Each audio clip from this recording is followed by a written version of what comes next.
ನಮಸ್ಕಾರ ಫ್ರೆಂಡ್ಸ್, ನಾನು ಶ್ವೇತಾ ರಾಜೇಂದ್ರನ್ ಮಾತಾಡ್ತಾ ಇರೋದು. ಲಕ್ಷ್ಮಿತಾ ರಾಯರ್ ಮಗಳು ಕನ್ನಡ ಯೂಟ್ಯೂಬ್ ಚಾನಲ್ಗೆ ತಮ್ಮೆಲ್ಲರಿಗೂ ಆತ್ಮೀಯವಾದ ಸ್ವಾಗತ.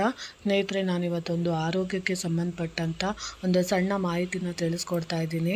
ಅದರ ಜೊತೆಗೆ ಒಂದು ಸಣ್ಣ ಉಪಾಯನ ನೀವು ಮಾಡ್ಕೊಳ್ಳೋ ಅಂಥದ್ದನ್ನು ಮಾಡ್ಕೊಳ್ಳಿ.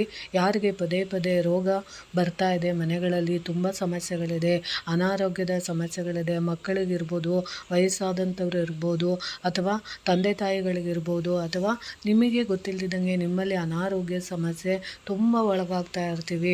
ಇವತ್ತು ಚೆನ್ನಾಗಿದ್ದರೆ ನಾಳೆ ಚೆನ್ನಾಗಿರಲ್ಲ, ನಾಳೆ ಚೆನ್ನಾಗಿದ್ದರೆ ಮತ್ತಷ್ಟು ನಮಗೆ ಆರೋಗ್ಯ ಸಮಸ್ಯೆಗಳು ಕಾಡ್ತಾ ಇದೆ ಅಂತ ಅಂದರೆ ನೀವು ಏನು ಮಾಡಬೇಕು ಅಂದರೆ ವೈದ್ಯರನ್ನು ಭೇಟಿ ಮಾಡಬೇಕು.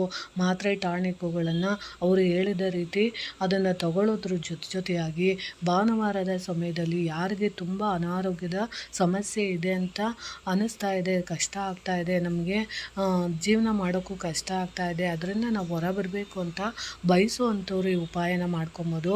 ಅವ್ರು ಏನು ಮಾಡ್ಬೋದು ಅಂತಂದರೆ ಭಾನುವಾರದ ಬೆಳಗ್ಗೆ ಒಂದು ತೆಂಗಿನಕಾಯನ್ನು ನೀವು ತೊಗೊಬೇಕಾಗತ್ತೆ.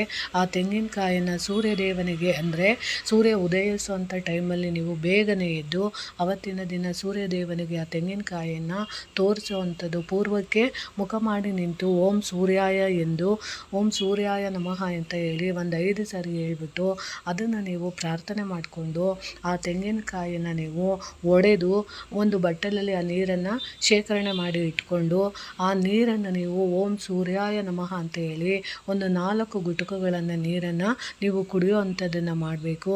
ಇನ್ನು ನೀವು ಉಳಿದ ನೀರನ್ನು ನೀವು ಮುಖಕ್ಕೆ ಸವರಿಕೊಳ್ಳೋ ಅಂಥದ್ದನ್ನು ನೀವು ಮಾಡಿದಾಗ ಖಂಡಿತವಾಗ್ಲೂ ನಿಮ್ಮ ಅನಾರೋಗ್ಯದ ಸಮಸ್ಯೆಗಳು ತೀವ್ರಗತಿಯಾಗಿದ್ದರೆ ಅದು ದಿನ ದಿನ ಕ್ರಮೇಣ ಸ್ವಲ್ಪವಾಗಿ ಕಡಿಮೆ ಆಗುವಂಥದ್ದು ಆಗುತ್ತೆ. ಇದರಲ್ಲಿ ನೀವು ಒಂದು ಸ್ವಲ್ಪನಾದರೂ ಚೇಂಜಸನ್ನು ನೀವು ನೋಡ್ಬೋದು. ಅಂದರೆ ಒಂದು 5 ದಿನಗಳನ್ನು ಗೊತ್ತಾಗುತ್ತೆ ನಿಮಗೆ ನನ್ನ ಮೊದಲಿನ ಆರೋಗ್ಯದ ಪರಿಸ್ಥಿತಿ ಹೇಗಿತ್ತು, ಇವಾಗ ಯಾವ ಥರ ಇದೆ ಅನ್ನೋದು ನಿಮ್ಮ ಅನುಭವಕ್ಕೆ ಗೊತ್ತಾಗುವಂಥದ್ದು ಆಗುತ್ತೆ.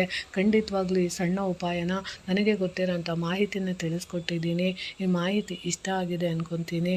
ಪ್ರೀತಿಯ ಧನ್ಯವಾದಗಳು ಸ್ನೇಹಿತರೆ.